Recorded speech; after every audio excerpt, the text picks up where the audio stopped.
Bonjour tout le monde. Aujourd'hui, je vais vous faire une vidéo sur l'enfilage de ma machine à coudre. Alors moi, je travaille sur la CIMAC Q6. Je vous avais fait une première vidéo sur la découverte de la machine et tous ses réglages. Voilà, j'ai eu pas mal de commentaires par rapport à son enfilage et par rapport au fait que, par exemple, le fil peut remonter quand on coupe son fil. Et ça peut par exemple venir d'un mauvais enfilage, d'une mauvaise tension, mais d'un mauvais enfilage aussi. Donc je me suis dit que j'allais vous faire une petite vidéo de son enfilage. Moi, ce que je fais quand j'arrive sur une nouvelle machine à coudre, je prends toujours en photo son enfilage et je garde la photo dans le tiroir de la machine. Comme ça, je suis sûre de ne pas me tromper et de m'en rappeler.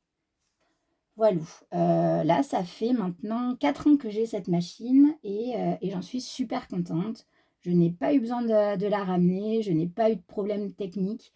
À chaque fois, c'était des petits réglages qui étaient plutôt simples à faire, donc j'en suis super contente. Voilà.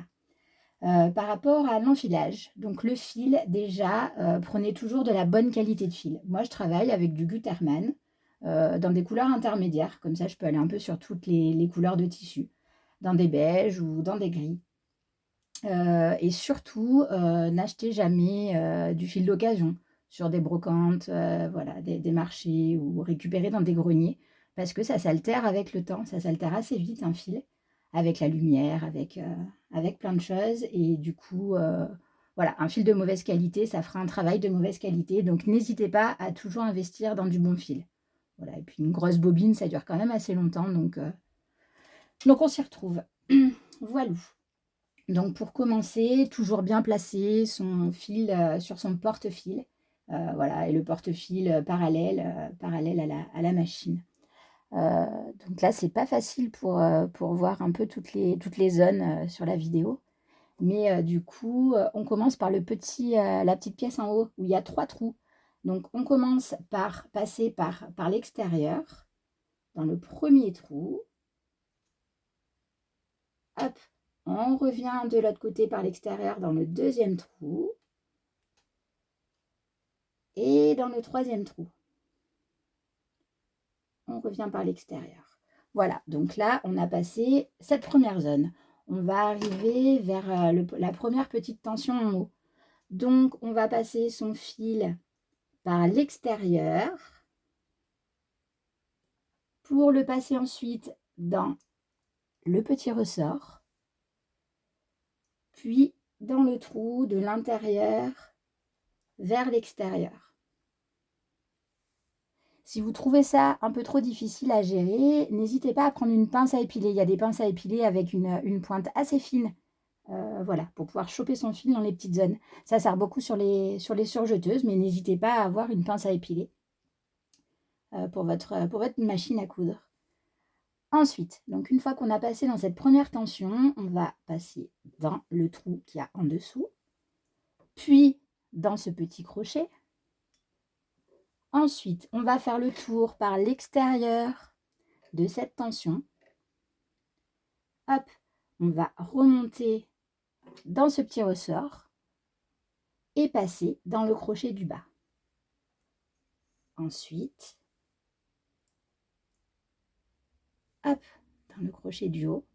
Puis là, on suit toute la ligne jusqu'en bas. Ce crochet, celui-ci, le crochet au-dessus du fil et les 2 trous d'aiguille.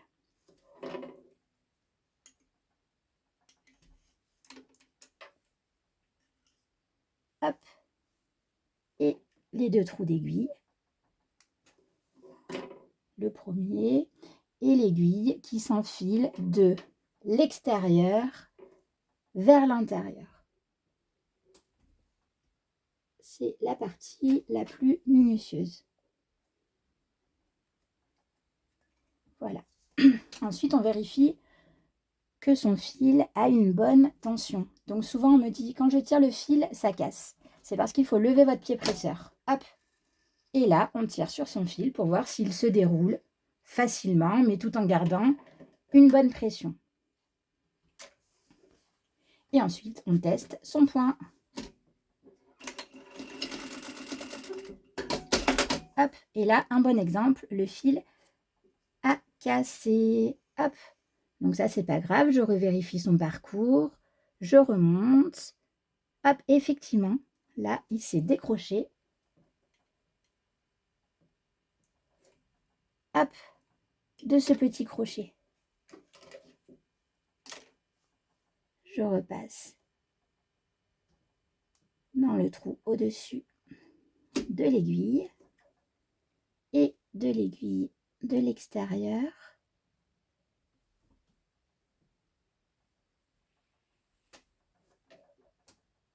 Hop, là je suis super mal placée pour le faire.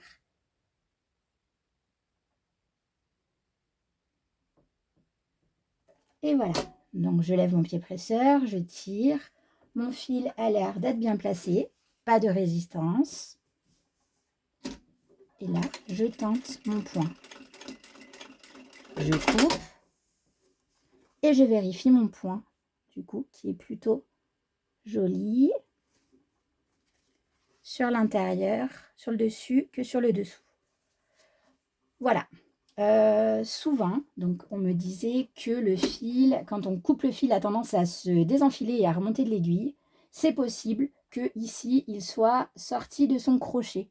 Voilà, souvent quand on fait pas mal de points d'arrêt, qu'on va assez vite, il arrive que le fil, hop, il se désenfile là de ce crochet.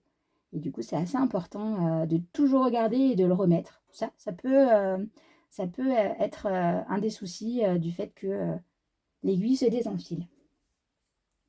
Voilà, eh bien, j'espère que vous avez compris l'enfilage de cette machine. Voilà, et que ça pourra vous servir.